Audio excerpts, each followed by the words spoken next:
এইমাত্র আমাদের মঞ্চে উপবিষ্ট হয়েছেন যশস্বী প্রধানমন্ত্রী, বিশ্ব বরেণ্য নেতা, সম্মানীয় প্রধানমন্ত্রী নরেন্দ্র দামোদর মোদীজি। ওনাকে আমাদের রাজ্য সভাপতি মাননীয় সাংসদ শ্রী সুকান্ত মজুমদার মহাশয় উত্তরীয় পরে বরণ করে নেবেন। মোদীজি স্বাগতম।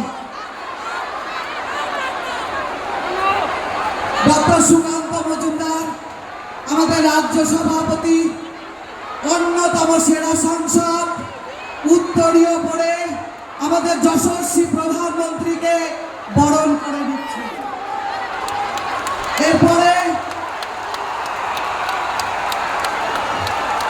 আমাদের আলিপুরদুয়ার লোকসভা কেন্দ্রের প্রার্থী মনোজ তিগ্গা মহাশয় উত্তরীয় করে আমাদের যশস্বী প্রধানমন্ত্রীকে বরণ করে দেবে। এরপরেই কোচবিহার লোকসভা কেন্দ্রের প্রার্থী, বর্তমানে স্বরাষ্ট্র যুব কল্যাণ দপ্তরে